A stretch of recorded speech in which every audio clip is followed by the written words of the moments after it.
Hello everyone, मैं वैशाली वानखेड़े। आज हमारा टॉपिक है कक्षा 10वीं का मैथ्स फर्स्ट का पहला पार्ट, दो चरांक वाले रेखीय समीकरण। इसमें दो चरांकों का उपयोग किया है, x, y या कौन सा भी दो चरांक। इसमें रेखीय समीकरण मतलब उस चरांक का घात एक होता है। अगर घात दो होता है तो उसको वर्ग बोलते हैं, और अगर घात एक है तो उसको रेखीय समीकरण बोलते हैं। मतलब इसमें दो चरांक होंगे हर एक समीकरण में और उस चरांकों का घात एक होगा। तो उसका सामान्य रूप है, दो चरांकों के रेखीय समीकरण का सामान्य रूप ax plus by plus c बराबर 0। यहाँ पर a, b, c यह वास्तविक संख्या है। a और b एक ही समय शून्य नहीं हो सकते, क्योंकि अगर a और b शून्य हो गए तो x और y का पद जो है वो 0 हो जाएगा और इसमें दो चरांक जो है वो निकल जाएंगे, क्योंकि 0 से गुना करेंगे तो उत्तर 0 आएगा। तो दो चरांक वाले रेखीय समीकरण नहीं रहेंगे। अभी टेक्स्ट बुक में कुछ समीकरण दिए हैं और पूछा है कि ये दो चरांक वाले रेखीय समीकरण है या नहीं, वो पहचानो। पहला समीकरण है 4m प्लस 3n बराबर 12। ये जो सामान्य रूप है, इसमें हम देखते हैं कि दो चरांक भी है और चरांक का घात एक भी है। इसका मतलब ये दो चरांक वाला रेखीय समीकरण है। रेखीय समीकरण है। दूसरा उदाहरण दिया है 3x का वर्ग माइनस 7y बराबर 13। अभी इन चरांकों में घात एक होना चाहिए रेखीय समीकरण में। इसमें x का घात 2 दिया है, मतलब ये वर्ग है और ये फिर रेखीय समीकरण नहीं होगा। रेखीय समीकरण नहीं है। आगे का तीसरा उदाहरण दिया है, करनी में 2x माइनस करनी में 5y बराबर 16। अभी y और x ये करनी में नहीं है, उसके बाजू में है करनी, इसीलिए x और y का घात एक है। अगर x और y करनी में होता तो उसका घात हाफ हो जाता, मतलब वर्गमूल हो जाता, तो ये रेखीय समीकरण नहीं होता, क्योंकि घात एक होना चाहिए। लेकिन अभी x और y ये बाजू में है, मतलब उसका घात एक है, इसीलिए ये रेखीय समीकरण है। रेखीय समीकरण है। आगे चौथा सवाल है, जिसमें x का सहगुणांक 0 है, मतलब x का पद 0 हो जाएगा और बचा फिर एक ही चरांक बचा, लेकिन हमारा दो चरांक वाला रेखीय समीकरण नहीं रहेगा। फिर ये दो चरांक वाला रेखीय समीकरण नहीं है। रेखीय समीकरण नहीं है। आगे का भी सेम इसी प्रकार है, क्योंकि इसमें y का सहगुणांक मतलब बाजू वाला नंबर अगर 0 है, इसका मतलब y का पद 0 हो जाएगा, फिर एक ही चरांक बचेगा। हमें दो चरांक चाहिए तभी रेखीय समीकरण होगा, इसीलिए इसमें ये एक चरांक 0 हो जाएगा, तो ये रेखीय समीकरण नहीं होगा। रेखीय समीकरण नहीं है। आगे है छठा सवाल, 4/x प्लस 5/y बराबर 4। अगर इसमें हम 1/x को a माना और 1/y को b मानेंगे तो ये हो जाएगा 4a प्लस 5b बराबर 4, और ये है रेखीय समीकरण। तो ये रेखीय समीकरण हो जाएगा। रेखीय समीकरण है।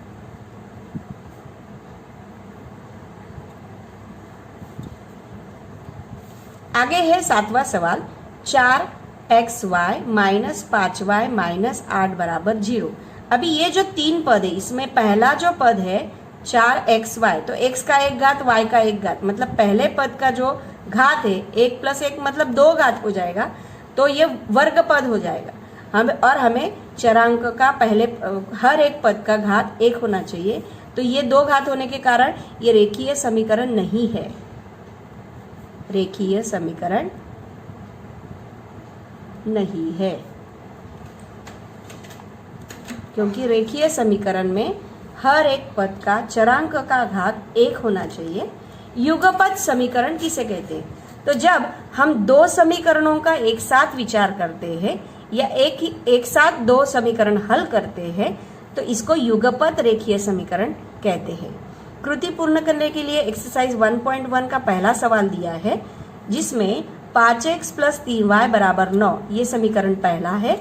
दूसरा समीकरण है 2x - 3y = 12 ये दूसरा समीकरण है। अगर समीकरण 1 तथा 2 को जोड़ने पर अभी रिक्त स्थान दिया है 5 + 2 मतलब 7, ये +3 और -3y कैंसिल हो गया, 12 और 9 21। अभी x बराबर 21 ये गुना है, वो साइड जाके भाग होगा, 21 भागे 7 भाग देंगे तो आएगा x बराबर 3। अभी ये x का मान 3 समीकरण 1 में डालने पर समीकरण 1 है 5x + 3y = 9, तो 5 गुना x, x मतलब 3 + 3y = 9। अभी 3y वैसे ही रहेगा, 9 भी वैसे ही रहेगा, 5 गुना 3 मतलब 15, 15 में से 9 गया मतलब -6 हो जाएगा, y बराबर -6 भागे 3, अभी भाग देंगे तो आएगा -2। तो x का मान 3 और y का मान -2 ये समीकरण का हल है। अभी आगे का प्रश्न क्रमांक 2 है समीकरणों को हल करने के लिए।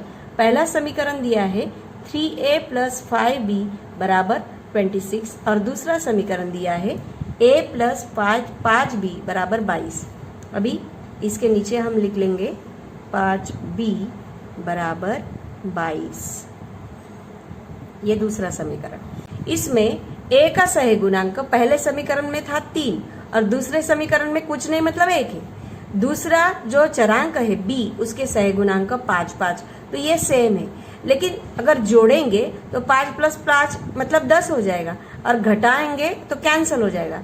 तो हम समीकरण 1 और 2 को घटाने के बाद नीचे के जो चिन्ह है वो बदल जाते हैं, ये प्लस का माइनस हो जाएगा, प्लस का माइनस और ये भी प्लस का माइनस, तो प्लस माइनस 5 5 मतलब कैंसल, 3 में से 1 a गया तो 2a बचा बराबर 26 - 22 मतलब 4।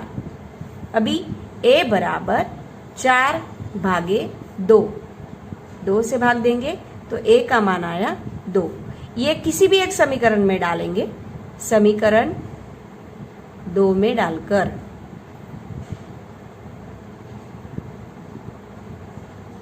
समीकरण 2 है a + 5b = 22। यहाँ पर a की जगह पे डालेंगे 2 + 5b = 22। 5b = 22, ये प्लस है वो साइड जाएगा तो माइनस, तो 22 में से 2 गया 20, 5b = 20। अभी b के लिए 5 नहीं चाहिए, गुना है, दूसरी साइड जाके भाग होगा, 5 से भाग देंगे तो b का मान आया। इस प्रकार a का मान a और b इसका हल, a का मान है 2 और b का मान है 4, ये समीकरण का हल होगा। अभी दूसरा समीकरण दिया है, दूसरा उदाहरण दिया है x + 7y = 10, ये पहला समीकरण है दूसरे सवाल का। और दूसरा उसमें समीकरण दिया है 3x - 2y = 7। अभी दो चरांक या तो x समान करना है या तो y समान करना है। इसमें अगर पहले समीकरण को 3 से गुना करेंगे तो x का सही गुणांक सेम हो जाएगा, इसीलिए हम समीकरण 1 को 3 से गुना करेंगे। 3 से गुना करने पर यह समीकरण बन जाएगा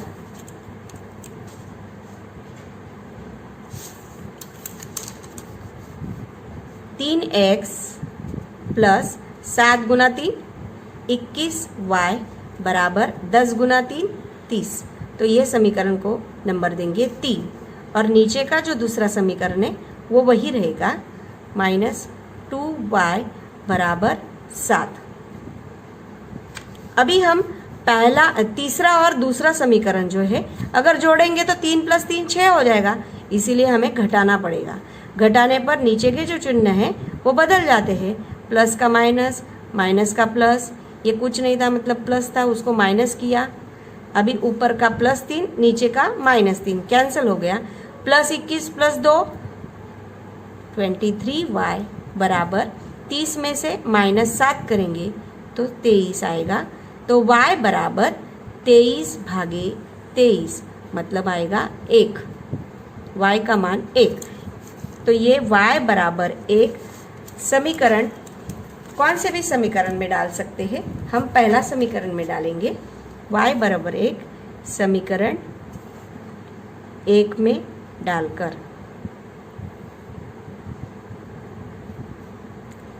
समीकरण 1 लिखेंगे, x + 7y बराबर 10। यहाँ पर x वैसे ही रहेगा +7 गुना y मतलब 1 बराबर 10। तो x + 7 एकम 7 बराबर 10। x बराबर 10, ये +7 है वो साइड जाएगा तो माइनस होगा। x बराबर 10 में से 7 गया 3। तो इसका हल होगा, हल बराबर x y बराबर x का मान है 3 और y का मान है 1, कॉमा देके इसका हल होगा। तीसरा सवाल है 2x - 3y बराबर 9। ये उसमें पहला समीकरण दिया है तीसरे सवाल का। दूसरा समीकरण है 2x + y बराबर 13। अभी इसमें x का जो सहगुणांक है वो दोनों समीकरणों का सेम है। अगर जोड़ेंगे तो 2 + 2 4 हो जाएगा, इसीलिए हम घटाएंगे। और घटाने पर नीचे के जो चिन्ह है सभी संख्याओं के वो चेंज हो जाएगा, जैसे कि ये माइनस, इसका भी प्लस का माइनस। तो +2 और -2 मुझे कैंसिल हो जाएगा। -3y और -1y तो -4y बराबर 9 - 13 मतलब हो जाएगा -4। अभी y के लिए माइनस नहीं चाहिए, गुना है, दूसरी साइड भेज देंगे तो भाग होगा। माइनस गया, 4 गया, आया y बराबर 1। या किसी भी एक समीकरण में डालेंगे, हम समीकरण 1 में डालकर समीकरण 1 लिखेंगे। 2x - 3y बराबर 9। 2x - 3 गुना y का मान है 1 बराबर 9। 2x - 3 बराबर 9। 2x बराबर -3 है, दूसरी साइड भेज देंगे तो प्लस होगा। 2x बराबर 12। तो x बराबर 12/2। 2 से भाग देंगे तो x का मान आया 6। तो x और y अल्फ़ाबेटिकली पहले x आता है, तो उत्तर लिखते समय पहले x का मान लिखेंगे फिर y का मान लिखेंगे। ये हमारा हल है। अभी सवाल नंबर 4 दिया है 5m - 3n बराबर 19। ये पहला समीकरण है चौथे सवाल का। और दूसरा समीकरण है m - 6n बराबर -7। ये दूसरा समीकरण है। अभी हमें अगर m का सहगुणांक सेम करना है तो हमें समीकरण 2 को 5 से गुना करना पड़ेगा। तो बन जाएगा 5m - 30n बराबर -35। ये हो जाएगा समीकरण तीसरा। अभी पहला समीकरण इधर लिखेंगे 5m - 3n बराबर 19। ये है पहला समीकरण। 5m - 3n बराबर 19 और इसको गुना करने पर यह तीसरा समीकरण बन रहा था। अभी m का सहगुणांक सेम हो गया अगर जोड़ेंगे तो 5 और 5 10 हो जाएगा, इसीलिए हम घटाएंगे। तो नीचे के सभी चिन्ह बदल जाएंगे, माइनस का प्लस, इधर प्लस का माइनस। अभी plus 5m minus 5m cancel हो गया, -30 और +3 तो माइनस, क्योंकि 30 ये बड़ा चिन्ह बड़ी संख्या और उसका चिन्ह माइनस है, घटाएंगे तो 30 में से 3 गया, 27n बराबर इधर -35 और -19 तो -54। अभी n बराबर 27 ये गुना है, दूसरी साइड जाएगा तो भाग होगा, -27 भागे -54 भागे -27, माइनस माइनस गया 27 2, n का मान आया 2। ये किसी भी एक समीकरण में डालेंगे, हम समीकरण 2 में डालकर,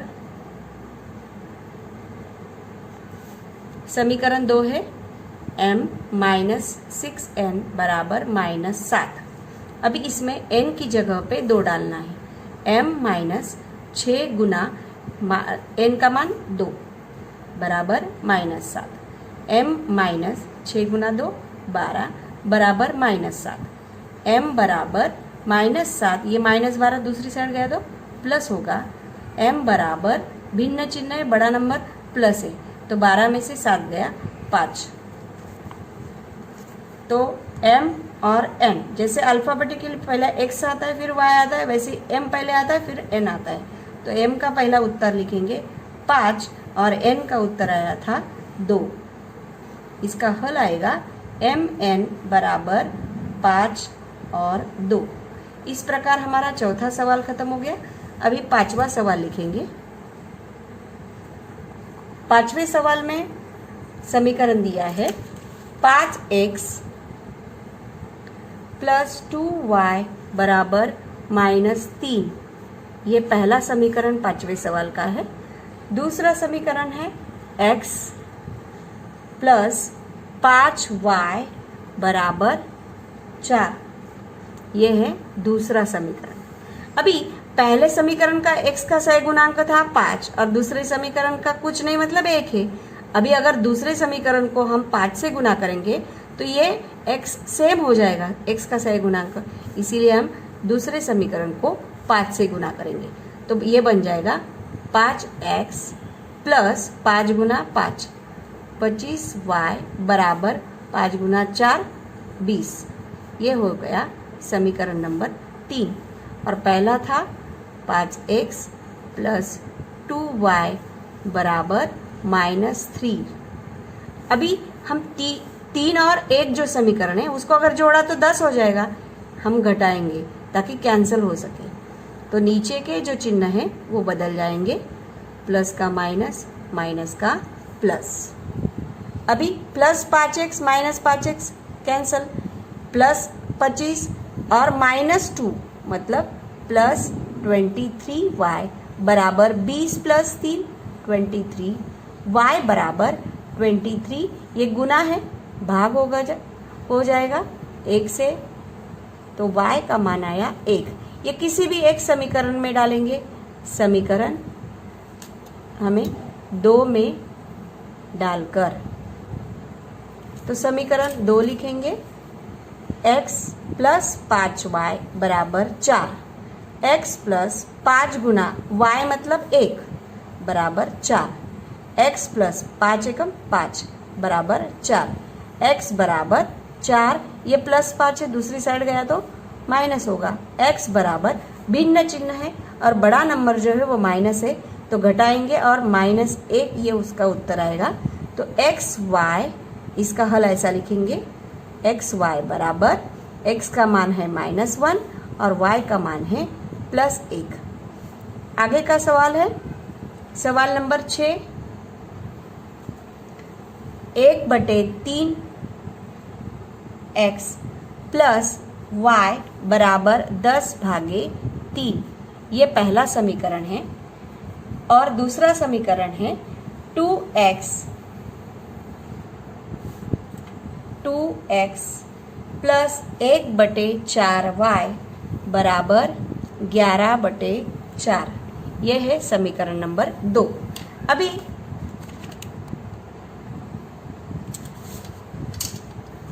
इस पहले समीकरण में हर 3 है, तो ये 3 कैंसिल कब होगा, जब अंश में 3 रहेगा। तो अंश में 3 करना मतलब उसको 3 से गुना करना। तो हम क्या करेंगे, समीकरण 1 को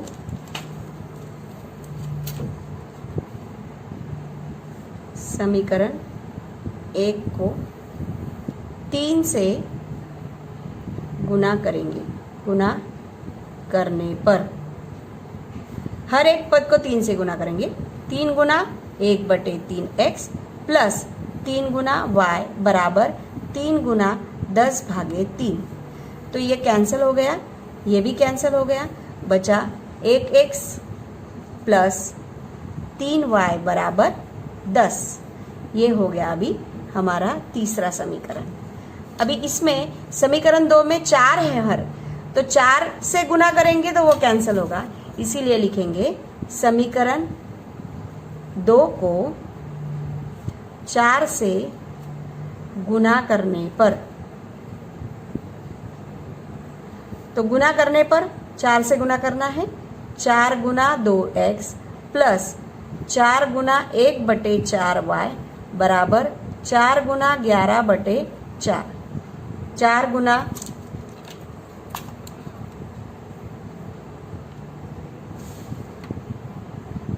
2x मतलब 8x plus 4 cancel plus y बराबर 11। ये हो गया समीकरण नंबर 4। अभी 3 और 4 इस समीकरण में 8x प्लस y बराबर 11, ये है 4। इस समीकरण में या x अगर सहगुणांक सेम करना है तो समीकरण 3 को 8 से गुना करना पड़ेगा, और अगर y सहगुणांक सेम करना है तो समीकरण 4 को 3 से गुना करेंगे। तो 4 को 3 से गुना करेंगे तो क्या बन जाएगा, 8 गुना 3 24x प्लस 3y बराबर 33। ये हो जाएगा समीकरण नंबर 5। अभी 5 और 3 समीकरण लेंगे, x प्लस 3y बराबर 10। ये समीकरण था 3। अभी प्लस करेंगे तो 6 हो जाएगा, घटाने पर नीचे के चिन्ह बदल जाएंगे, प्लस का माइनस। 24x में से 1x गया तो 23x, ये प्लस माइनस कैंसिल हो गया, बराबर 33 में से माइनस 10 गया तो 23 बचता है। x बराबर 23 डिवाइड बाय 23 भाग गया तो आया x बराबर 1। ये किसी भी एक समीकरण में डाल सकते हैं। हम समीकरण 3 में डालेंगे। समीकरण 3 में डालकर समीकरण 3 है x प्लस 3y बराबर 10। यहाँ पर x का मान 1 डालेंगे, 1 प्लस 3y बराबर 10। 3y बराबर 10, ये प्लस है, दूसरी साइड जाएगा तो माइनस होगा। 3y बराबर 10 में से 1 गया 9, y बराबर 9/3 भाग देंगे तो y बराबर 3 आएगा। तो इसका हल है x y बराबर, x का उत्तर आया 1 और y का 3। 7वां सवाल है 99x प्लस 101y बराबर 499। ये पहला समीकरण है 7वें सवाल का। दूसरा समीकरण है 101x प्लस 99y बराबर 501। ऐसे जो सवाल है जिसमें पहले समीकरण का x गुणांक, ये दूसरे समीकरण का y गुणांक, y का सहगुणांक है, और पहले समीकरण का जो y का सहगुणांक था वो दूसरे समीकरण का x का सहगुणांक। ऐसे अगर समीकरण आएंगे तो एक बार प्लस करना है, दूसरी बार घटाना है। तो हम एक बार प्लस करेंगे, 99x प्लस 101y बराबर 499 प्लस 101x प्लस 99y बराबर 501।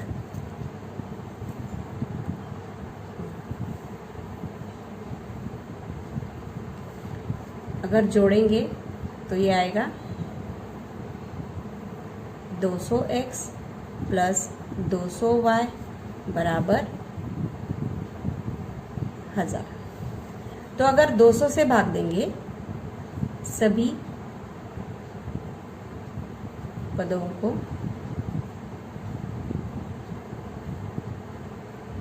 दो सौ से भाग देने पर ये आ जाएगा x प्लस वाई बराबर 5। ये बन जाएगा समीकरण 3। अभी ये साइड हम दोनों समीकरणों को घटाएंगे।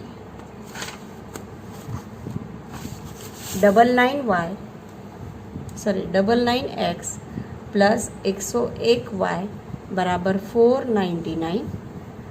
101x प्लस 99y बराबर 501। अभी घटाना है तो नीचे के सभी चिन्ह चेंज हो जाएंगे, प्लस का माइनस। 99 माइनस 101 माइनस 2x, इधर प्लस 2y बराबर -2। अभी -2 से भाग करेंगे, से भाग देने पर -2x divide by -2 plus 2y divide by -2 plus 2 -2 भागे -2, तो -2 कैंसिल। x ये 2 गया, -y बराबर +1, माइनस कैंसिल। ये हो गया समीकरण नंबर 4।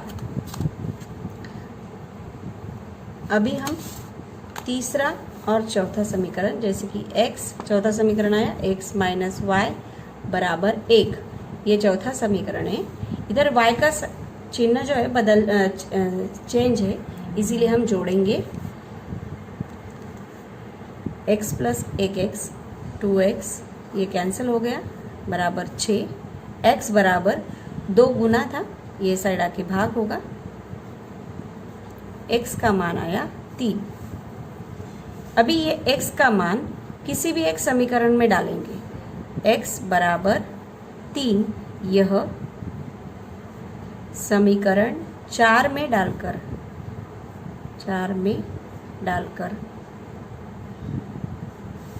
समीकरण 4 है x माइनस वाई बराबर 1। यहाँ पर x बराबर 3 माइनस वाई बराबर 1, 3 ये 1 माइनस हो जाएगा और y प्लस हो जाएगा, तो 3 में से 1 गया 2, तो y का मान आया 2 और x का मान आया 3। तो इसका हल होगा, हल बराबर x y बराबर x का 3 और y का 2। अभी 8वां सवाल, 49x माइनस 57y बराबर 172, यह पहला समीकरण है। और 57x माइनस 49y बराबर 252, ये दूसरा समीकरण है। आपको मैंने 7वें सवाल में ही बोला था, अगर पहले समीकरण का x का सहगुणांक ये दूसरे समीकरण का y का सहगुणांक है, और अगर पहले समीकरण का y का सहगुणांक दूसरे समीकरण का x का सहगुणांक है, मतलब एक्सचेंज है, तो इसको एक बार एक प्लस करेंगे और एक बार माइनस करेंगे। यहाँ पर हम जोड़ेंगे और ये साइड घटाएंगे। 49x माइनस 57y बराबर 172, 57x माइनस 49y बराबर 252। यहाँ पर घटाना है, यहाँ पर जोड़ना है। जोड़ने पर आएगा 424 और ये आएगा -252। 106y 106x। अगर 106 से भाग देंगे, 106 से भाग देने पर आएगा 106x भागे 106 माइनस 106y भागे 106 बराबर 424 डिवाइडेड बाय 106। कैंसिल हो गया, भाग गया 4 का, तो उत्तर आएगा समीकरण आएगा x माइनस वाई बराबर 4। ये हो जाएगा समीकरण 3। और घटाने पर नीचे के जो चिन्ह हैं वो बदल जाएंगे, जैसे प्लस था माइनस, माइनस था प्लस, इधर भी प्लस था माइनस।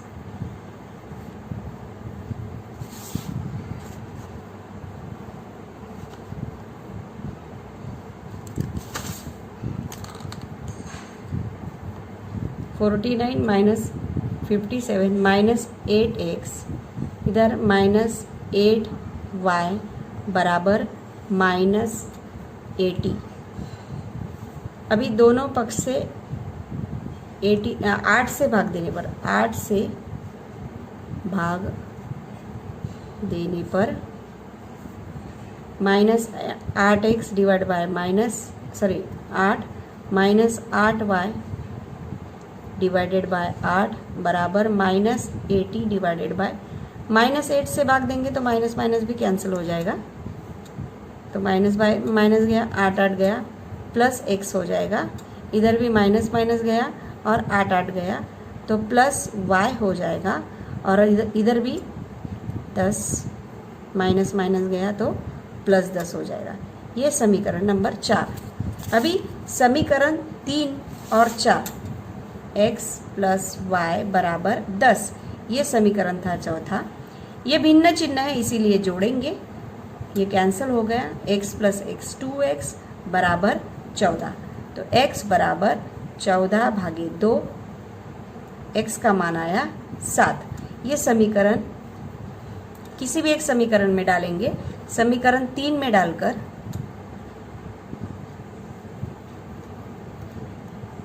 समीकरण 3 है x माइनस वाई बराबर 4, यहाँ पर x का मान 7 है, माइनस वाई बराबर 4, माइनस वाई दूसरी साइड गया तो प्लस होगा, 7 4 ये साइड आएगा तो माइनस होगा, 7 में से 4 गया 3। तो इसका मतलब इसका हल x y बराबर x का मान है 7 और y का मान है 3। इस प्रकार x और y का उत्तर आया 7 और 3। ये जो 1.1 एक्सरसाइज है वो खत्म हो गया, लेकिन ये जो पद्धति है इसमें हम दो समीकरणों का एक साथ विचार करते हैं, मतलब युगपत समीकरण हल करते हैं, मतलब x और y का मान ज्ञात करते हैं। तो इसमें एक कौन सा भी पद का पहले निरसन करते हैं, मतलब सेम करके उसको कैंसिल होने पर दूसरे चरांक का मान आता है, जो दूसरे किसी भी एक समीकरण में डालेंगे तो जो बचा हुआ चरांक है उसका मान निकलता है। इस प्रकार दोनों समीकरणों का हम निरसन पद्धति से हल करते हैं।